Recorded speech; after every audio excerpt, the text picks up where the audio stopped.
Shekhar phone पर बात करते हुए माँ से कहता है, माँ, जब मैंने तुमसे कहा है कि मुझे रविवार के दिन ही फोन किया करो, किसी और दिन नहीं, फिर कभी भी फोन क्यों कर देती हो?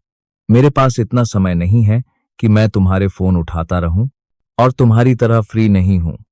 तुम तो पूरा दिन घर में बैठी रहती हो, तो कहीं भी उठाकर फोन लगा देती हो। इसका मतलब ये नहीं है कि तुम्हारा बेटा भी फ्री होगा। बताओ किस लिए फोन किया था? शेखर बेटा, तुम्हारे पिताजी की 4 दिनों से तबीयत ठीक नहीं है। इधर पास के ही अस्पताल से एक डॉक्टर को बुलाकर दिखाया था, लेकिन कुछ खास आराम नहीं मिल रहा। तबीयत दिन बदन बिगड़ती ही जा रही है, तो सोचा बेटे को फोन करके बुला लूं कि वह अपने पिताजी को किसी अच्छे से अस्पताल में दिखा दे। बेटा, तुम समय निकालकर घर आ जाओ और अपने पिताजी को शहर में अच्छे से डॉक्टर को दिखा दो। अरे माँ, मेरे पास इतना समय नहीं है कि मैं अभी घर आ सकूं। वैसे भी 2 दिन के लिए मुझे ऑफिस के काम से बाहर जाना है। एक काम करो, तुम रितेश से बात कर लो, उसका तो कोई ऑफिस नहीं होता है, दुकान पर बैठता है। एक दिन दुकान की छुट्टी कर लेगा और पिताजी को दिखा देगा। शेखर की बात सुनकर जानकी जी मायूस हो जाती हैं। तभी पास में लेटे रामलाल जी को बहुत तेज खांसी आती है। जानकी जी उन्हें पानी पिलाती हैं और कहती हैं, तुम चिंता मत करो, मैं अपने तीनों बेटों में से किसी न किसी को जरूर बुला लूंगी, और वह तुम्हें अच्छे से अस्पताल में दिखाकर ठीक करा देंगे। आखिरकार हमारे 3 बेटे हैं। बस आज की रात किसी तरह से काट लो, कल किसी न किसी बेटे को हम अपने पास बुला ही लेंगे। दवाई खाकर रामलाल जी सो जाते हैं। बुखार 104 के ऊपर है। जानकी जी डॉक्टर की दी हुई दवाई पति को खाने के लिए देती हैं, जिसको खाकर रामलाल जी थोड़ी देर में सो जाते हैं। पति की तबीयत को बिगड़ा हुआ देखकर वह छोटे बेटे रितेश को फोन मिलाती हैं। रितेश झुंझला आता हुआ फोन उठाता है और कहता है, क्या है माँ, यह भी कोई समय है फोन करने का? रात के 10 बज रहे हैं। पूरा दिन दुकान से थक हार कर आता हूं, थोड़ा सा समय अपने परिवार और बच्चों को भी देना पड़ता है। तुम्हारे फोन की घंटी की वजह से बेटा भी नींद से जाग गया है। मैंने तुम्हें कितनी बार मना किया है, रात में फोन मत किया करो। पहले तो बेटे की बात सुनकर के जानकी जी कुछ समय के लिए शांत हो जाती हैं, फिर थोड़ा सहज होते हुए कहती हैं, बेटा, बात जरूरी थी, इसीलिए तुम्हें इस समय फोन किया है। तुम्हारे पिताजी की तबीयत ठीक नहीं है, 1-2 दिन की छुट्टी लेकर घर आ जाओ। पिताजी को अच्छे से डॉक्टर को दिखा दो, उसके बाद चले जाना। मैंने इधर पास के ही अस्पताल में दिखाया है, लेकिन तुम्हारे पिताजी को आराम नहीं मिल रहा, और उनकी ऐसी हालत मुझसे देखकर बड़ी घबराहट हो रही है। ओहो माँ, इतनी सी बात के लिए रात को 10 बजे फोन कर रही हो?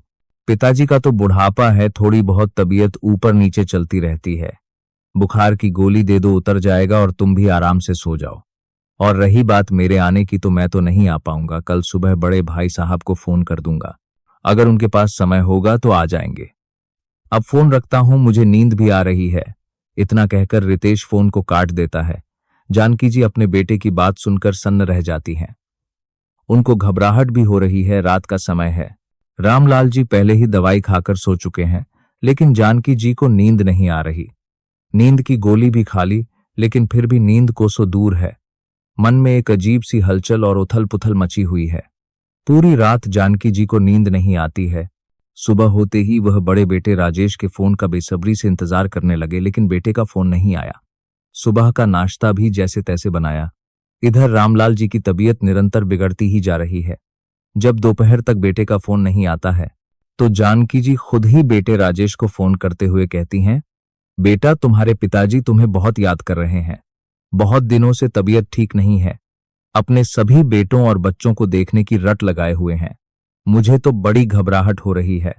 तुम सब लोग घर आ जाओ और अपने पिताजी को अच्छे से डॉक्टर को दिखाओ। कैसी बातें कर रही हो माँ? तुम्हें तो पता है मैं कितना व्यस्त रहता हूं, अपने ही कामों से समय नहीं मिलता, और तुम घर आने की बात कर रही हो। अभी 10 दिन तक मेरे पास 10 मिनट का भी समय नहीं है। घर आने की तो बात दूर, मैं अभी नहीं आ सकता बेटा। कैसी बातें कर रहे हो?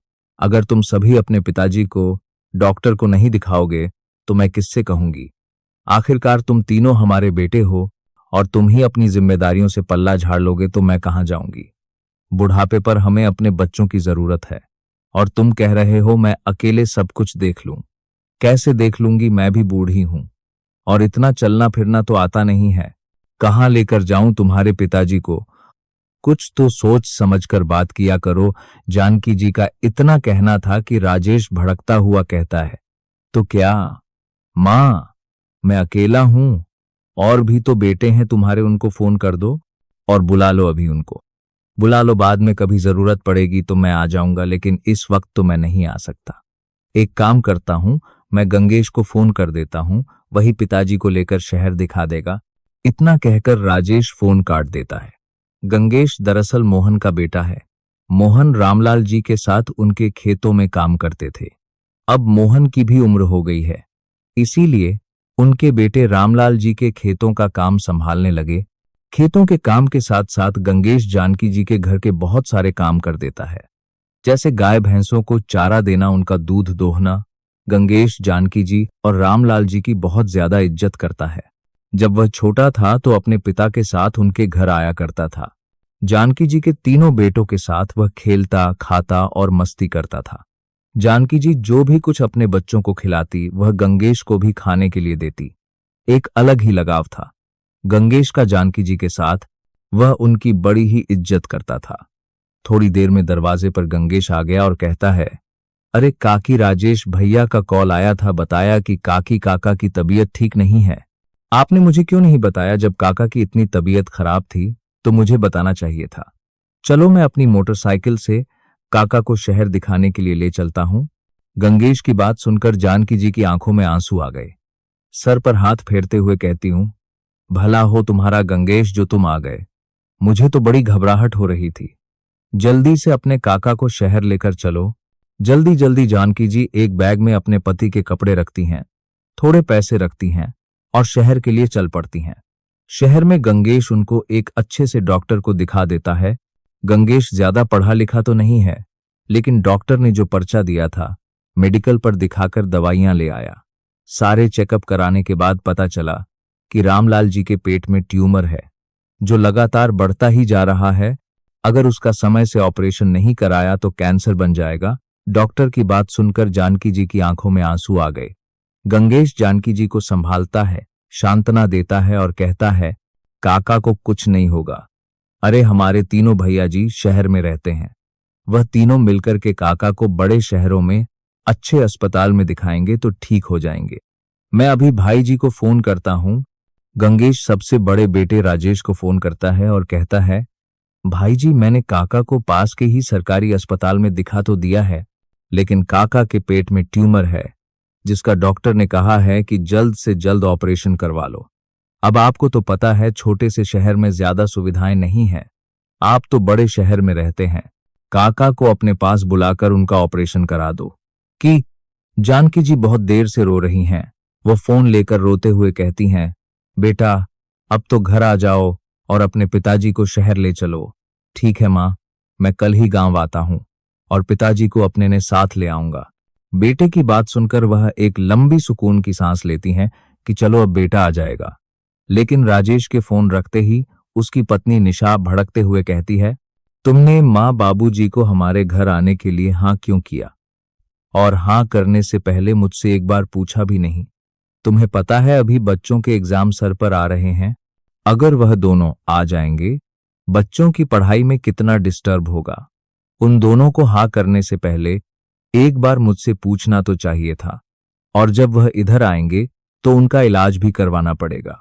कहां से आएंगे इतने सारे पैसे, और हम अकेले ही उन पर इतने पैसे खर्च क्यों करें? पत्नी को मनाता हुआ राजेश कहता है, अरे डार्लिंग, तुम चिंता क्यों करती हो?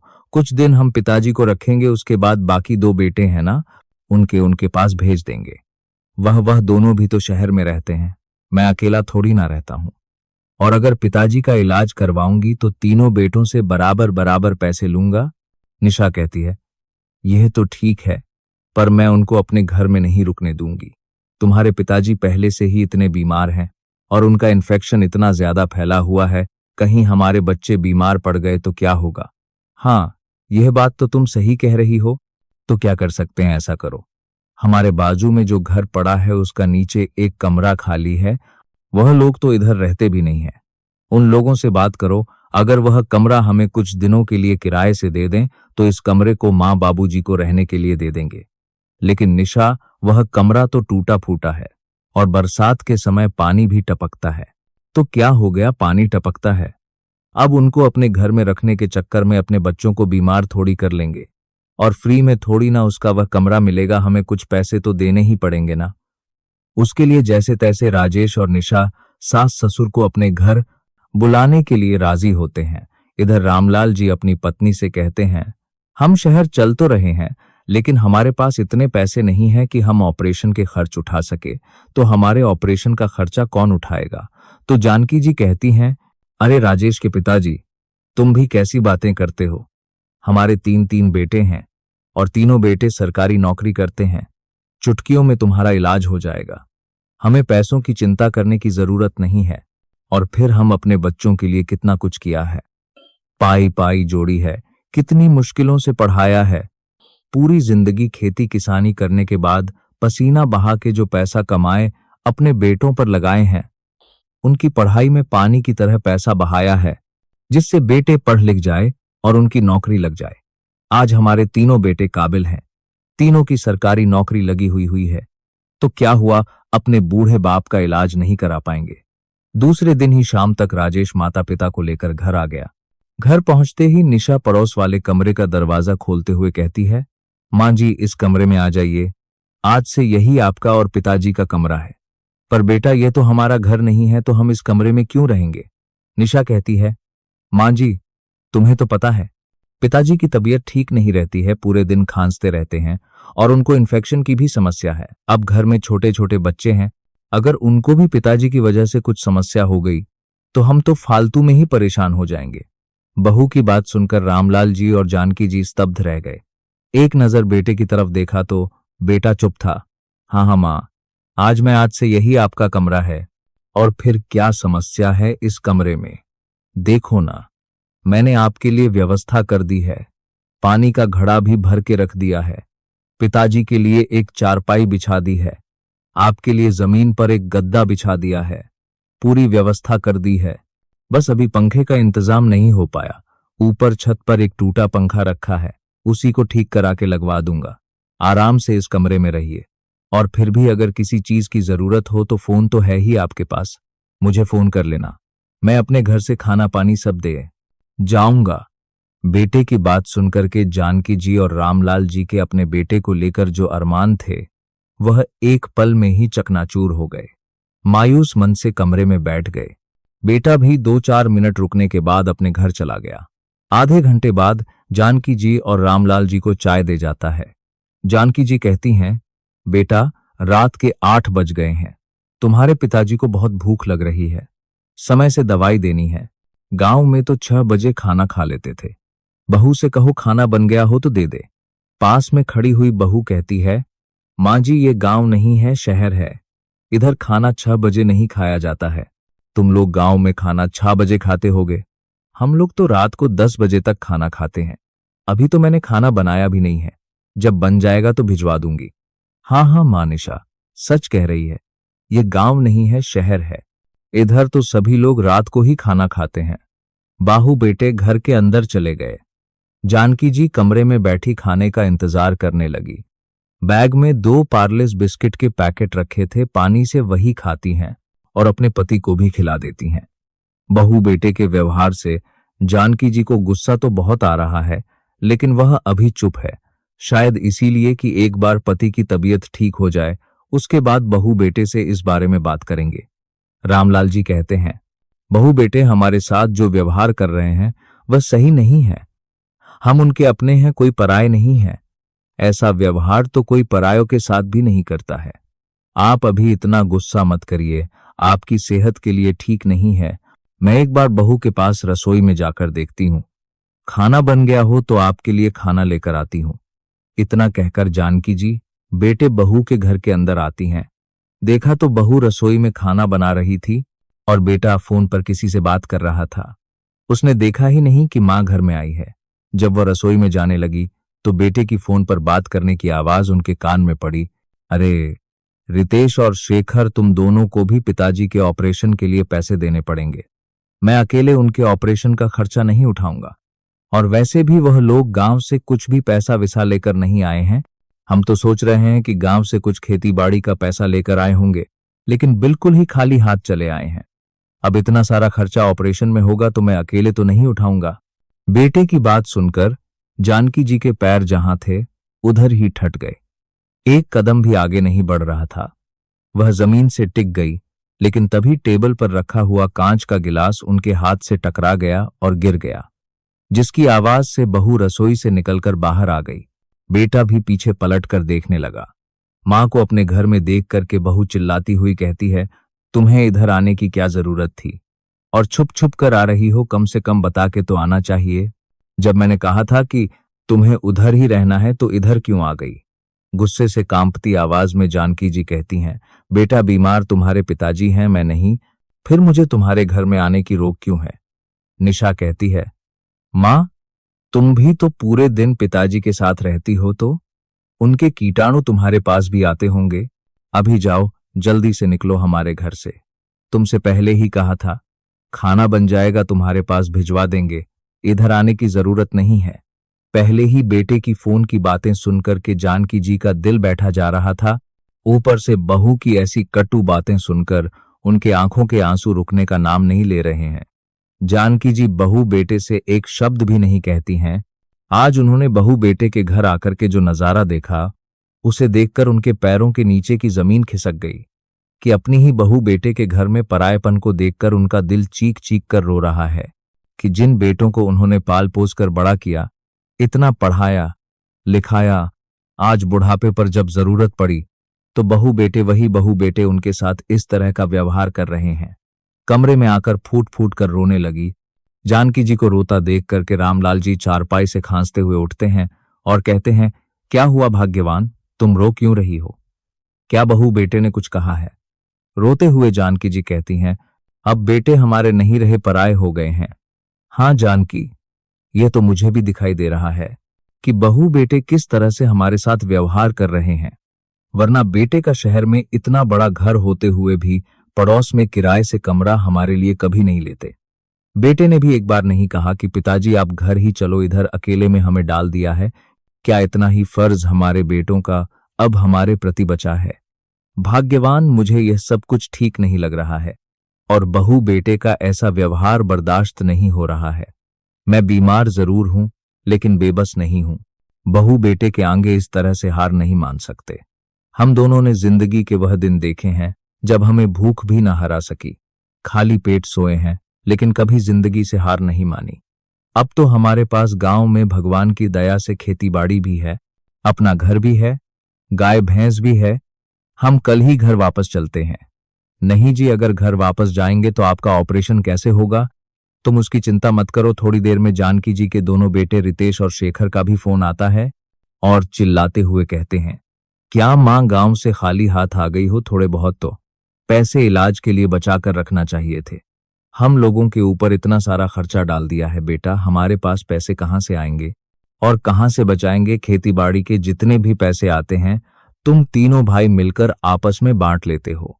हम दोनों पति पत्नी गाय भैंस के दूध से जितना बन पड़ता है उससे अपना खर्चा चला लेते हैं। कभी तुम लोगों से एक फूटी कौड़ी तक नहीं मांगी है, जैसे तैसे गांव में अपना गुजारा करते हैं और तुम कह रहे हो कि हम पैसे बचा के ले आए। कहां से बचा लेंगे पैसे? तमतमाते हुए बेटे कहते हैं, जब पैसे नहीं थे तो शहर में इलाज कराने के लिए क्यों आई हो? मुझे तो लगा था कि सारा इलाज राजेश भाई साहब करेंगे, लेकिन वह तो हमसे आधे आधे पैसे मांग रहे हैं। हम तो पैसे नहीं दे पाएंगे। अगर तुम्हारे पास व्यवस्था नहीं है तो इलाज कराओ, नहीं तो अपना देख लो। क्या करना है?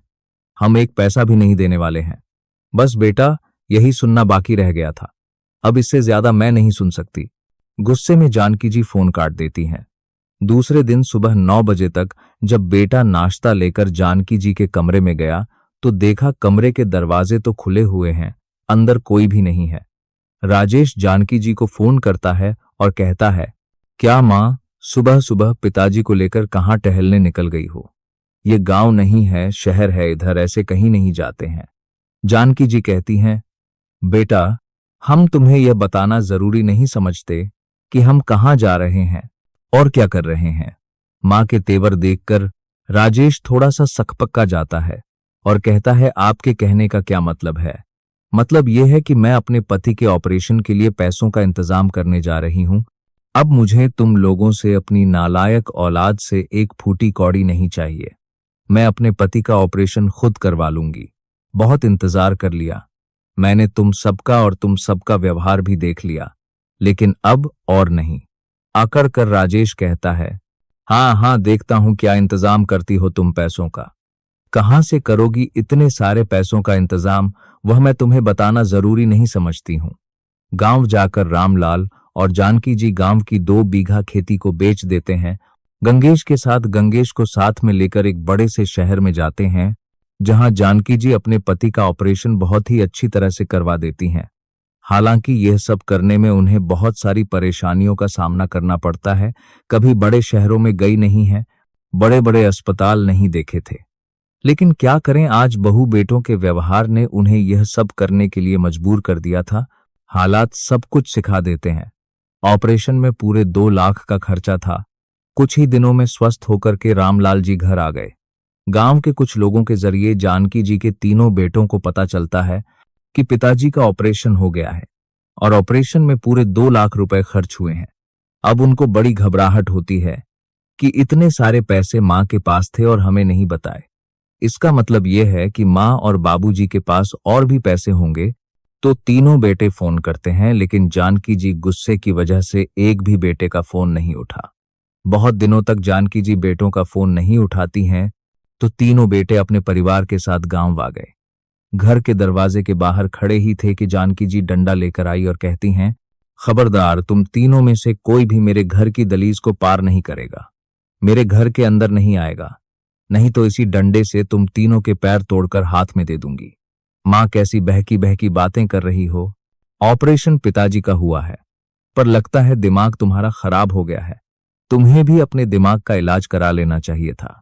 दिमाग का इलाज कराने की जरूरत मुझे नहीं, तुम तीनों बेशर्म को है। और इधर किसी लिए आए हो मां? इतने दिनों से फोन कर रहा हूं और तुम फोन नहीं उठा रही हो। ऐसा भी कहीं होता है? अच्छा बेटा, और जो तुमने हमारे साथ किया अपने घर बुलाकर, वह क्या होता है? अपना घर होते हुए भी मुझे पड़ोस में रहने के लिए मजबूर किया, परायों की तरह व्यवहार किया, घर के अंदर नहीं आने दिया। जब तुम लोगों ने मुझे अपने घर के अंदर नहीं आने दिया, तो तुम लोग भी मेरे घर के अंदर नहीं आ सकते हो। मां अंदर आने दो, बैठकर तसल्ली से बात करते हैं। और वैसे भी हर साल हम तीनों भाई अपने परिवार के साथ घर आते हैं, क्योंकि इस समय खेतीबाड़ी के बटाई के पैसे आते हैं, जो हम तीनों भाई आपस में बांट लेते हैं। बेटों की बात सुनकर इस बार जानकी जी को बहुत गुस्सा आ गया। डंडा लेकर वह राजेश के पैर में एक लगा देती हैं और कहती हैं, खबरदार, जो खेती के पैसों के बारे में बात की, तो खेती तुम्हारे पिताजी की है। अब खेती के सारे पैसे पिताजी ही रखेंगे, तुम्हें नहीं मिलेंगे। हाँ मां जी, वैसे भी पिताजी हमें पूरे पैसे कहाँ देते थे, कुछ पैसे अपने पास बचा लेते थे, तभी तो 2 लाख रुपए इलाज में खर्च कर पाए हैं। जानकी जी कहती हैं, अच्छा, तो तुम्हें यह पता चल गई है कि पिताजी के इलाज में 2 लाख रुपए खर्च हुए हैं, तो इतना भी सुन लो कि वह 2 लाख रुपए मैंने जमीन बेचकर इकट्ठे किए थे, तब जाकर अपने पति का इलाज करा पाई। क्या मां, आपने जमीन बेच दी और हमें बताया भी नहीं? तुम्हारी यह हिम्मत, हमसे बिना पूछे जमीन बेच दी। लोग अपने बच्चों के लिए जमीन खरीदते हैं और तुमने बेच दी। कौन से बच्चे? कैसे बच्चे? वही बच्चे जो अपने पिता को समय से खाना नहीं दे सकते हैं, अपनी मां को घर के अंदर नहीं आने देते हैं, इलाज के लिए 4 पैसे खर्च नहीं कर सकते। धिक्कार है ऐसे बच्चों पर। मुझे ऐसे बच्चे नहीं चाहिए। और अब आगे से तुम्हें खेती के पैसे नहीं मिलेंगे, ठीक है मां? अगर तुमने खेती बेची है तो अब हम भी बकाया खेती बेचकर ही गांव से वापस जाएंगे, और फिर हमें गांव आने की कभी जरूरत ही नहीं है। बेटा, तुम्हें खेती बेचने की जरूरत नहीं पड़ेगी, क्योंकि तुम्हारे पिताजी ने और मैंने पहले ही अपनी जमीन का वसीयतनामा करवा कर रख दिया है कि जो भी हमारी सेवा करेगा उसी को हमारी जमीन मिलेगी। और अपने वसीयतनामे में मैंने गंगेश को अपना वारिस घोषित किया है। गंगेश के नाम जमीन के वसीयतनामे की बात सुनकर तीनों बेटे बहुएं भड़क जाते हैं। अपने बच्चों को छोड़कर तुम परायों के नाम खेती कर रही हो, शर्म नहीं आती है? जानकी जी तीनों बेटों को डंडे से खदेड़ हुई कहती हैं, हाँ हाँ, शर्मा आती है तुम लोगों को अपना बेटा कहते हुए। अपने माता पिता के उस मुसीबत में तुम तीनों में से कोई भी काम नहीं आया। एक बेटे का फर्ज गंगेश ने पूरा किया है। अभी भी हमारी पूरी तरह से सेवा करता है, हमारे लिए खाना बनाता है, आंगन की साफ सफाई करता है, गाय भैंसों को चारा देता है, जरूरत पड़ने पर हमें शहर दिखाने भी ले जाता है। तो जो हमारे लिए करता है हम भी उसी के लिए करेंगे। मां के ऐसे रूप को देखकर तीनों बेटे बहू बाहर आकर बैठ गए। उन्हें अपनी गलती का एहसास तो था, लेकिन यह एहसास नहीं था कि उनकी मां कभी उनके साथ इस तरह का व्यवहार कर सकती है। लेकिन मां के ऐसे रूप को देखकर वह डर गए थे। धीरे धीरे अंधेरा होने लगा। गांव में रुकने का कोई और ठिकाना तो था नहीं। मां के पास वापस जाते हैं। मां अपने घर में, तो वहां मुझे वापस आने दो। हम रात में कहाँ रुकेंगे, कहाँ सोएंगे जानकी जी। गाय भैंसों वाले आंगन की चाबी देते हुए कहती हैं कि जाओ, गाय भैंसों वाला बेड़ा है, उसी में जाकर लेट जाओ। एक तरफ गाय बंधी हैं, दूसरी तरफ तुम लोग अपने लेटने का इंतजाम कर लो। चारपाई बाहर ही पड़ी हैं, लेकिन मेरे घर में आने की चौंचना भी मत। पूरी रात गाय भैंस वाले कमरे में खाली चारपाई पर बहू बेटे मच्छरों से कटते रहे। सुबह होते ही अपनी अपनी पत्नियों को लेकर शहर वापस चले गए। तो दोस्तों, माता पिता हमारे लिए जो करते हैं उसे ज्यादा हमारे लिए कोई नहीं कर सकता है। अपने बच्चों की जिंदगी बनाने के लिए माँ बाप पूरी जिंदगी संघर्ष करते हैं, कोलू की बैल की तरह फिरते हैं, तब जाकर अपने बच्चों को पढ़ा पाते हैं। लेकिन जैसे ही बच्चे बड़े होते हैं, नौकरी करने लगते हैं, माँ बाप को भूल जाते हैं। उन्होंने तुम्हारे साथ क्या किया है यह भी भूल जाते हैं, लेकिन माँ बाप की प्रॉपर्टी लेना कभी नहीं भूलते। और माँ बाप के सीधेपन का बच्चे फायदा उठाते हैं। तो अच्छा है कि जानकी जी की तरह टेढ़ निर्णय लो और अपना सब कुछ अपने पास रखकर खुशी से बुढ़ापे का जीवन व्यतीत करो। आज जानकी बाप जी अपने पति रामलाल के साथ बहुत आराम से गांव में रह रही हैं। जमीन बेचने के बाद जो पैसे इलाज खर्च के बाद बच गए थे, बैंक में जमा करवा दिए। उसी का ब्याज आने लगा, जिससे वह अपने घर का खर्च चलाने लगी।